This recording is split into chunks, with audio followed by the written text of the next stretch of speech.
On the carbon tax in particular, the Prime Minister has tried to bait me at times with certain ad hominems and name calling almost. But look, we have a very different opinion on the carbon tax. It's not right for the people of the province. Right now, I wish the Prime Minister would understand that. He's being very sclerotic in his approach on this ideologic marriage that he has to this principle. That's not to say that we don't believe in fighting climate change. We certainly do, but this policy is wrong. Newfoundland and Labrador Liberal Premier Andrew Furey there speaking to local media following his party's loss in a by-election this week. Furey isn't mincing words, as you heard, conceding his federal cousins, and the price on carbon certainly didn't help his party's prospects. Is that a sign of things to come in Atlantic Canada and perhaps elsewhere? Let's bring back the front bench: David Hurley, Gary Marr, Brian Topp, and Marika Walsh. Marika, does it matter that the lone provincial Liberal Premier is speaking about the Prime Minister and his marquee climate policy this way?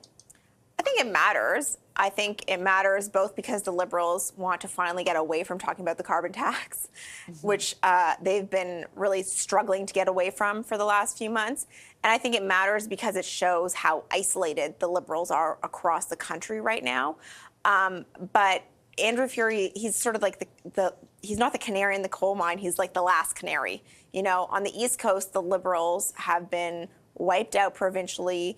In Nova Scotia, you saw the same lines that the carbon tax last summer was hurting them in provincial by-elections. But I'll also note that in Newfoundland, they've had a Liberal government for almost exactly the same time as we've had a Liberal government federally. So there's probably also just general election cycle voter fatigue also going on there. How significant do you think Premier Furey's comments are, Brian?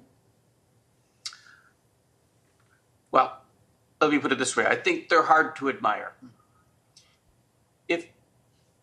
If Premier Furey feels that the people of Newfoundland need immediate help from fuel price costs, then they should do what Wab Kinew did in Manitoba, and he should cut provincial taxes, which, unlike the carbon tax, are not rebated.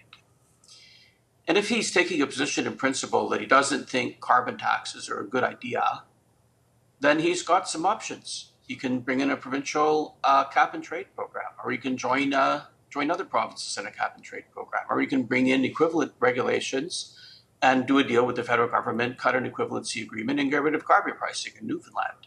What you can't do is just play straight politics and say carbon pricing is a bad thing, and simultaneously say that you take climate change seriously, because that doesn't add up. It doesn't add up to just play populist politics with carbon pricing, propose no alternative, and say you believe in acting on climate change, particularly when your province is a petroleum producer.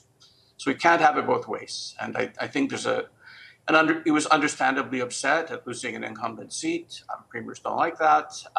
We can understand his emotion, but tomorrow when he wakes up and has his cup of coffee, hopefully he'll talk about the issue more seriously.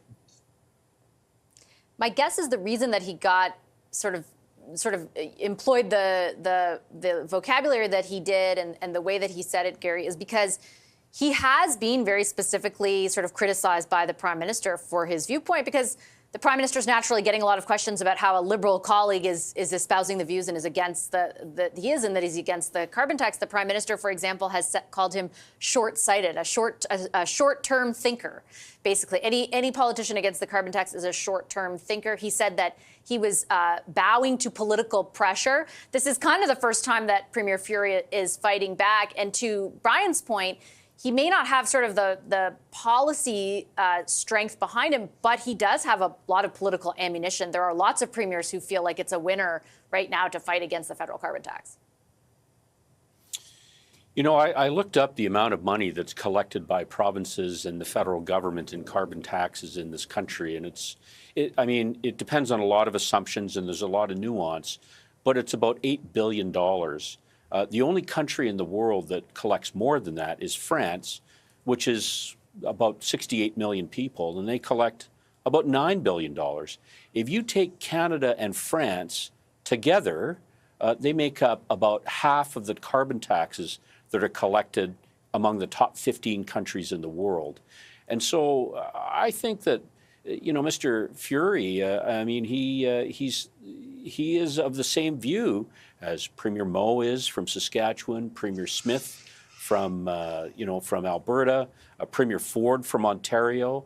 I don't think that Premier Furey is wrong about the kind of impact that the carbon tax is having on ordinary Canadians, the ability to fill up the tank, to take your kids to school. There are many people who don't have the luxury of being able to buy an EV, don't have the ability to go out and have alternatives for using fuel. And I had predicted some months ago that when the carve-out of the home heating fuel had been made, it was my prediction that was going to be the end of the carbon tax, and it may yet turn out to be correct. David, what are your thoughts on that? I think there is a valid debate over the merits of whether the pricing, I know that there's so much different back and forth about who is impacted by it. Is it affordable? Is it not? Is it raising the cost of living? But ultimately, the politics of it very much feels as though people have arrived at a consensus that it does impact their level of affordability, regardless of the debate about the merits of that point.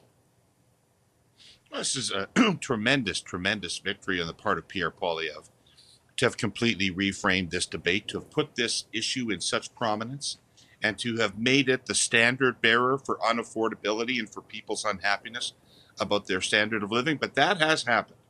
And there are no defenders left outside the government of this policy. And in fact, people in the environmental movement are cutting it loose in anticipation of a different government that they'll have to come to different arrangements with.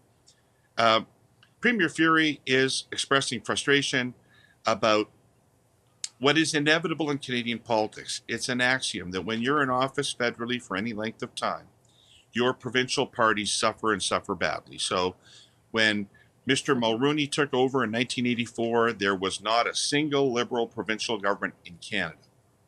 And 6 months later, the 42-year-old Ontario PC dynasty was toppled by the Liberal Party because now Mr. Mulroney was in power. And so over the course of Mr. Trudeau's time here, we've seen all the provincial governments fall, all the Liberal provincial governments fall, BC, Ontario, Quebec, New Brunswick, Nova Scotia. I mean, Furey's a very smart guy. He can see what's coming. And I know that he doesn't appreciate the way that the Prime Minister talked about him and talked about putting political motivations ahead of the interests of his own people. It's pretty sanctimonious. I mean, the carbon tax, the consumer carbon tax, is not the only way to go about this. So I think that Mr.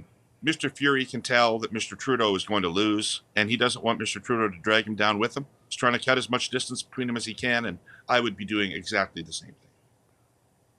All right. I have to leave it on that note. I'm out of time tonight. I appreciate all of you making the time for this great discussion. Thank you so much to our front bench this evening.